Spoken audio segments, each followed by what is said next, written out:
was cool, was an actual, how could I say it? It actually was sounded like a 19th century book.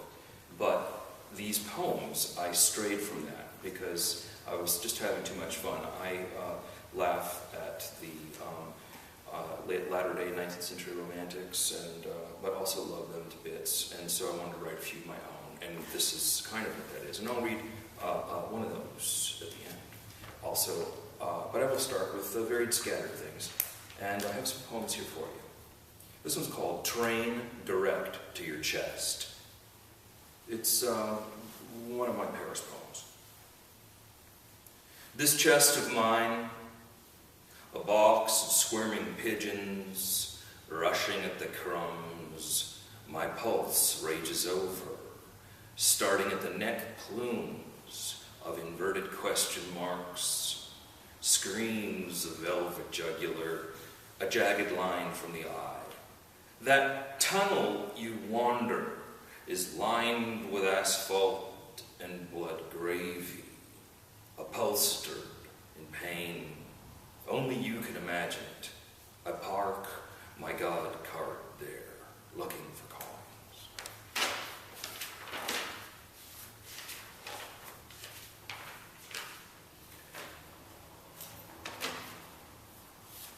This is not a poem. This is not a poem. This is a poem. This is not a 19th century, and this is not a Paris poem. This is something that didn't even happen to be. For real this time, Earth, we are no one. Early life, visions of stale cola in your narrow hand, a somber room with curling posters, that jacket makes your legs look skinny, been running all night, can't stop puking. Satan is just the possibility of a baby inside me. I remember the time we spent sowing onions under cemetery trees, buried a pocket knife, one for you, one for me, set fire to the dog, arching our backs in your closet, full ashtrays and bumblebees, a crocheted shawl we found hidden in an alley. It belonged to a victim, we decided, a murder, a kidnapping, a beating. It didn't matter. Now it's ours. Smell here. Can you tell? The last slideshow your uncle ever gave before he went to the hospital was about Israel. Pictures of the desert. When could we get some of that chocolate? Israel, we would laugh. Now, they're all dead. Not so funny. But the slideshow was painfully boring. These kids who beg for death jump on concrete, here or there. I wish you would pack me up in your car and take me like we did the other day. Only for real this time.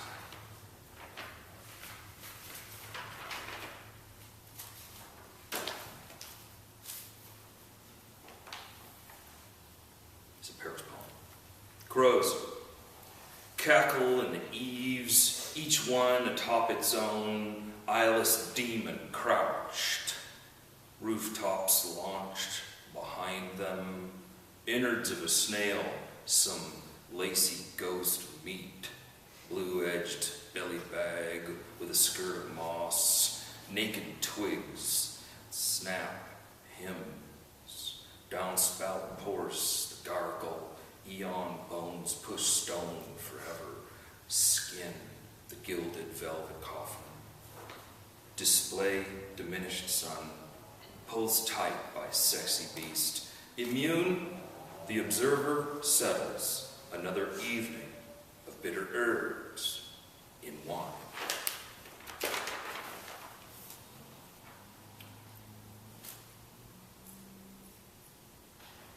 When the sky swirls stars that. When the sky swirls stars that drip all the way to the ground at the edge of your village, a lone winter walk and silent snow phantoms approaching, I called out to the last of you, leave my memory, much like that melody we sang by the late fires of final dawn. Now, soaked flakes and snow fly the peacock-ridden balcony. Tra-la-la, we hurled at the canyon, our voices embarrassed to be so slender, dwarfed by the rock blades, as the ribbed coast cut the air even before we resigned to shelter salt pillar brides.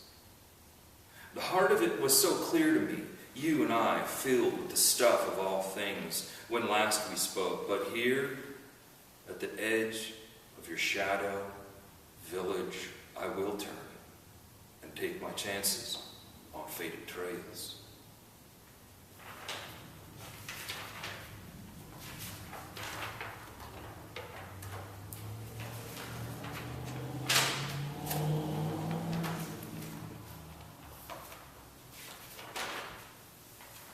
Maybe I have time for 2 more, I think.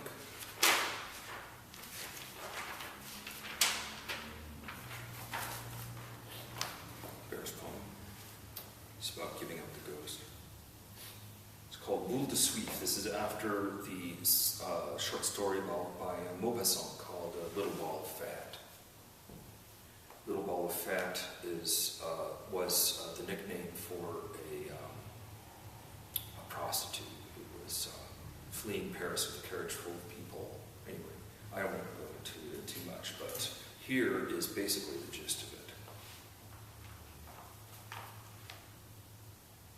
Here in the snow globe space, where light moves like jewel paste in winter trees, so careful go the dead mountain wheels. View laced like this from uncovered cakes. Our fortune wears a lacquered box, we floating gin, follow twin Appaloosa, velvet-tide walkers, across electric air and leaf paths, stretching in the darkened road forever.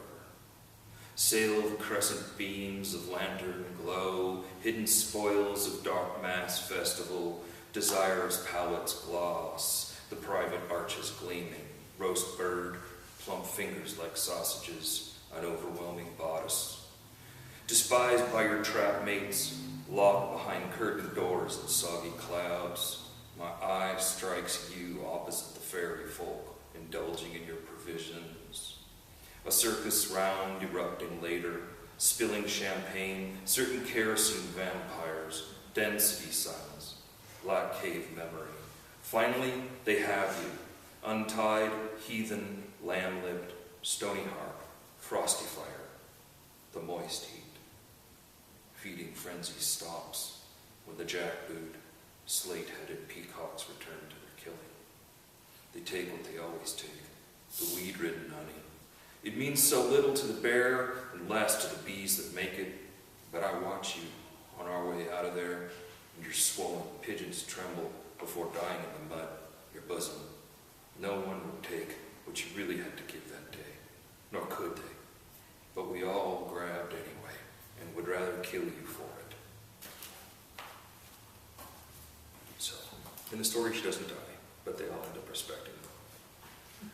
They all respect her at the end because she's quite generous, and they're unfair in their judgment. Can I read one last? Oh, here. So this is in the 19th century line. This is, they're all for sale for $10. I've got some, I'm working with Big Bridge Press as well, and we have some Philip Whalen collector's items I brought for sale for cheap that are kind of not in print anymore, so they're kind of worth more, but I'll sell them for $10 to get them out there, because distribution is shut off for those. So this one is about the fear of like classism and police tyranny throughout Europe, and the fear of the onset of fascism, all set to the tune of a sinking ship named the Europa in the 19th century, but it's actually happening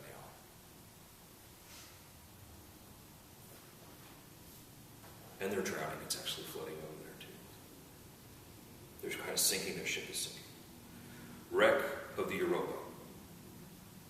Rains of bloodshed over the topsails, brash waves on deck, and me waist down.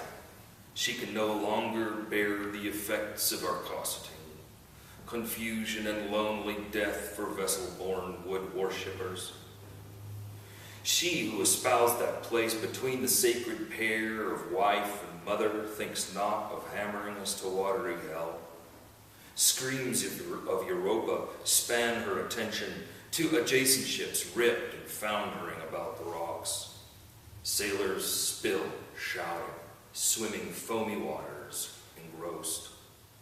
Captain slogs his fist at the wheel, broad shoulders tremble. From behind, Anubis swings a beam against him. That crown, propped with a stump-like piling, slips from its joint with a whimper. Raffish subordinates crowd the fore, aft decks lower to the water.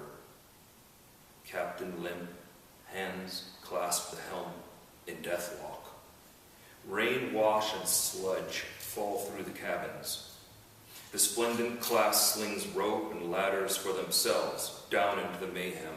Some crew, water-bloated, dive for silver in the war bows and break free or perish, should chance prick the lucky with airless lungs and shrinking chest, ribs cracked against the bilge. Master displays of fruit, gourd, and meat, provision of all kinds, the splendid leaders, all reaped in high stakes of summer, rise through the table to bob on embroidered linen. Covetous fingers reaching, blind in the foam. I, hush, slumped, and drawn into a pit of flotsam. A sailor's life is a jail forever if between his ears I call the wrath of slimy gods of the deep to drown me in their hidden water. Random cannon fire belts the names into a raging, jowled sky. Thank you for listening.